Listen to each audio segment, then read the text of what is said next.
எல்லோருக்கும் வணக்கம். நான் ரேடியோ சிட்டி ஆர்ஜே முன்னா. மறுபடியும் ஒரு வேலைக்காரன் வீடியோவில் உங்கள் எல்லாத்தையும் மீட் பண்ணுறது நிஜமாலுமே ரொம்ப சந்தோஷம்.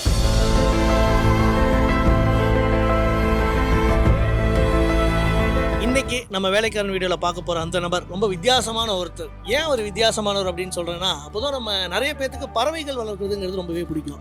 பட் நம்ம என்ன பண்ணுவோம் அப்படின்னா, நம்ம சந்தோஷத்துக்காக அந்த பறவையெல்லாம் பிடிச்சி ஒரு கூண்டில் அடைச்சி அப்படி வளர்ப்போம். இவருக்கும் பறவைகள் வளர்க்குறது ரொம்ப பிடிக்குது. ஆனால் இவர் என்ன பண்ணியிருக்காரு அப்படின்னு பார்த்தீங்கன்னா, இவர் வீட்டு மாடியில் தினமும் சாப்பாடு வைக்கிறாருங்க. ஸோ அந்த பறவைகள் வந்து சாப்பிட்டு போகுது. அப்படி இவருக்கும் பறவைகளுக்குமான உறவு. அதனால தான் அதை ஒரு வீடியோவை எடுத்து போடலாமே அப்படின்னு சொல்லி இந்த வீடியோ. இன்னொன்று, பொதுவாக அந்த பறவைகளோட நம்பிக்கையை சம்பாதிக்கிறதுங்கிறது ரொம்பவே கஷ்டம். ஏன்னா நம்ம போய் சாப்பாடு வைக்கணும்னா, இப்போ நமக்கும் இதெல்லாம் பார்க்கும்போது பண்ணணும்லாம் ஆசைப்படுவோம். பட் அந்த பறவைகளோட நம்பிக்கையை சம்பாதிக்கிறது தான் இதில் ரொம்ப பெரிய கஷ்டமே. பல வருஷமாக இதை பண்ணி இன்றைக்கி பறவைகளுக்கு அவர்கிட்ட ஒரு நல்ல நம்பிக்கை இருக்குது. ஒரு 4:30 மணிக்கு அவர் சாப்பாடு வைக்க ஆரம்பித்தாருன்னா அவ்வளோ கிளிகள் பார்க்கவே ரொம்ப அழகாக இருக்குதுங்க. அதை தான் இந்த வீடியோவில் வேலைக்காரன் எபிசோடில் பார்க்க போகிறீங்க. பார்ப்போமா?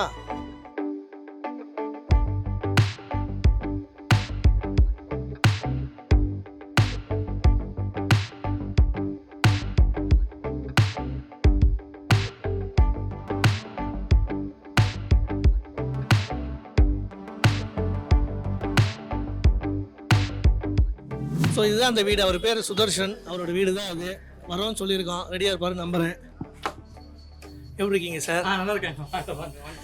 பசங்களாம் ஆல்ரெடி ரெடியாக இருக்கிறாங்க போல இது. இல்லை, எப்பவுமே அரிசி போட்டு வச்சுருப்பீங்களா வாசல்லையே? எப்பவுமே சார், எப்பவுமே அவங்களுக்கு அரிசி இருக்கும். நைட்டு வந்து கேட்டால் கூட கேட்பாங்க, அரிசி போட்டுருவோம் அவங்களுக்கு. அது ஒரு இது. ஸோ இல்லை, இது இந்த அரிசி மட்டும் இல்லைங்க, இந்த மாதிரி நிறைய விஷயங்கள் பண்ணுறாரு. என்ன ஏதுங்கிறதுலாம் டீட்டெயிலாக பார்ப்போமா?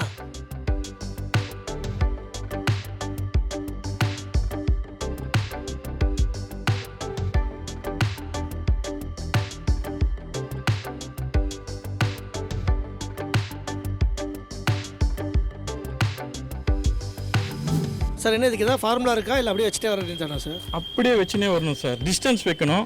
அதே மாதிரி ஒரு ஜான் அளவு விட்டால் கூட போதும். நீங்கள் சார் இப்போ இதை பார்த்துட்டு யாராவது அவங்க வீட்டு மாடிலையும் கிளியெல்லாம் வர வைக்கணும் அப்படின்னா என்ன பண்ணணும் அப்படியே சொல்லிடுங்க சார். ஒரு அன்பு இருக்கணும் சார். மெயினாக அரிசி இருந்தால் மட்டும் பத்தாதுங்கிறீங்க? பத்தாது. எல்லாத்துக்குமே ஒரு அன்பு தான் காரணம் சார். அவங்க நம்ம அந்த டைமிங் இவன் வந்து போடுறானா, நம்மளை மதிக்கிறானா, அதெல்லாம் பார்ப்பாங்க.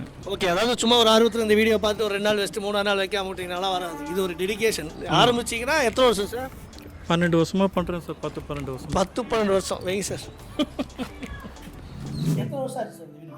நாங்கள் ஒரு 3 தலைமுறை இந்த வீட்டில் இருக்கோம் சார். அதாவது அந்த காலத்தில் வீடு கட்டுற முறையிலே பார்த்தீங்கன்னா, வீட்டுக்குள்ளே பார்த்தீங்கன்னா இந்த பறவைகள்லாம் தங்கணும் அப்படிங்கிறதுக்காக பறவைகள் கூடோடு பாருங்க ரொம்ப அழகாக கட்டியிருக்காங்க சார். இப்போ சுதர்சன் சார் வீடு அப்படின்னா நிறைய வீடுகள் இருக்கு. உங்களுக்கு அடையாளம் என்ன? இப்போ நாங்கன்னா இந்த பறவைலாம் வளர்த்தோம் அப்படின்னு கேட்டு தான் வந்தோம்.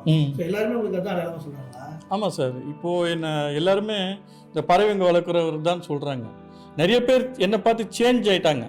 அவங்கவுங்க வீட்லேயும் பறவைங்க வளர்க்க ஆரம்பிச்சிட்டாங்க. மினிமம் ஒரு காக்காவது போடுறாங்க. ஆனால் அவங்க கிளிங்க தான் வர மாட்டேங்குது. என் வீட்டில் ஸ்பெஷலாக கிளிங்க, மைனாக்கள், அணிலுங்க. உங்கள் வீடை பார்க்கும்போது எனக்கு ரொம்ப ஆச்சரியமாக இருந்த விஷயம் என்னென்னா, எவ்வளோ பீஸ் ஒரு நாளைக்கு வருது? வரும் சார். 6000 5000. அது அதோட கிளைமேட்டுக்கு ஏற்ற மாதிரி சார். இது இந்த கிளைமேட்டு சேஞ்ச். இப்போ மழை வர மாதிரி இருந்ததுன்னு வச்சுங்களேன், அதுக்கு இங்கே கிட்ட ஸ்பாட் என் வீடு நிறைய வந்துடும். கொச்சன்னு வந்துடும். அந்த நேரத்துக்கு இன்ஸ்டண்ட்டாக அரிசி இங்கே நான் மேலே வாங்கி வச்சுருப்பேன். இன்ஸ்டண்ட்டாக போடணுன்னா அது பச்சை அரிசி போகலாம், இன்ஸ்டண்ட்டாக போடுறது. ஆனால் மாமூலாக 5000 6000 பேர் இதுக்கு வந்துடுவாங்க டைனிங்க்கு. சார், இப்போ நீங்கள் சொல்கிற மாதிரி இந்த ஆட்டுக்கு சாப்பாடு வைக்கிறது, காக்காக்கு தண்ணி வைக்கிறது, குருவிக்கு அரிசி போடுறது, இது எல்லாமே நாங்கள் எல்லாருமே பண்ணுற ஒரு விஷயம். சரி. எங்களுக்கு கற்பனையில கூட யோசிச்சு பார்க்க முடியாத விஷயம்னா கிளிகள். தினமும் ஒரு 6000 கிளி சுதர்சன் சாரை தேடி வருதுங்கிறது நிஜமாலுமே ரொம்ப ஆச்சரியம். இந்த வீடியோவில் அதுவும் ரொம்ப இன்ட்ரெஸ்டிங்காக இருந்தது. ஆமாம் சார். அந்த சம்பவம் எப்படி நடந்தது? முதல்ல இந்த 6000 கிளிகளும் நீங்களும் கேதர் ஆன அந்த அனுபவம் சொல்லுங்கள். எப்போ உங்களுக்கு இந்த ஆசை இருந்தது? எப்படி நடந்தது? என் வீட்டு மேலே சார், நான் மொட்டை மாடிக்கு போகும்போது எங்கள் அப்பா இருந்தது வந்து கிளிங்க மேலே போகிறத பார்த்தேன். சரி, என் ஒய்ஃப் கிட்ட சேலஞ்சு கட்டினேன். இந்த கிளிங்கெல்லாம் நான் ஒரு நாள் கீழே நான் வர வைக்கிறேன் சொல்லிட்டு கொஞ்சம் கொஞ்சம் போட ஆரம்பித்தேன். ஸ்டார்டிங்கில் ஒரு 10 பேர் வந்தது. அதுக்கப்புறம் அதுக்கிட்ட பழக நான் பழக ஆரம்பித்தேன். அது கூட விளையாட ஆரம்பித்தேன், பேச ஆரம்பிப்பேன். ஒரு விசிலே பேசுவேன். பட்டு உங்களை பார்த்தா பறந்துருவாங்க, என்னை பார்த்தா பறக்க மாட்டாங்க. ஒரு நம்பிக்கை, நான் ஒரு அப்பா மாதிரி அவங்களுக்கு தைரியம். இவன் நம்மளை அடிக்க மாட்டான். கிட்டே உட்காந்து சாப்பிடுவாங்க தைரியமாக.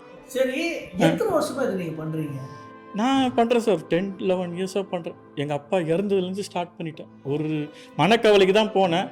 அது அந்த மனக்கவலைக்கு நல்ல ரிலாக்ஸான இடம் மொட்டை மாடி தான். சரி, இப்போ ஈவினிங் மட்டும் தான் சாப்பாடு வைப்பீங்களா இல்லை? மார்னிங் சார் 4:30க்கு இதுக்குன்னு எழுந்துட்டு அவங்களுக்கு அரிசி ஊற வச்சுட்டு 1 hour 1.5 hour அரிசி ஊறணும். அவங்க எப்படியும் இந்த சீசனில் வெயில் காலத்தில் சம்மரில் எப்படியும் 6 மணிக்கெலாம் வந்துடுவாங்க. வின்டரில் 6:30-7 கூட ஆகும். ஆனால் வந்தாங்கன்னா 1 hour இங்கே கலாட்டா அவங்களுக்கு. எவ்வளோ நேரம் ஆகும் உங்களுக்கு காலையிலையும் சாயந்தரமும் அந்த பேர்ட்ஸோட நீங்கள் ஸ்பெண்ட் பண்ணுறீங்க? இந்த பேர்ட்ஸோடு எப்படியும் சார் ஒரு காத்தால ஒரு 1/2 hour தான் பண்ணுவேன். ஈவினிங்னா கொஞ்சம் 1 hour 1.5 hours அதுவும் கூட இருப்பேன். ஏன்னா அவங்களுக்கு காவலாக இருப்பேன். பூனைங்க மற்ற அனிமல்ஸ் ஈகிள்ஸ்லாம் வந்து அட்டாக் பண்ணாமல் இருக்கிறதுக்கு.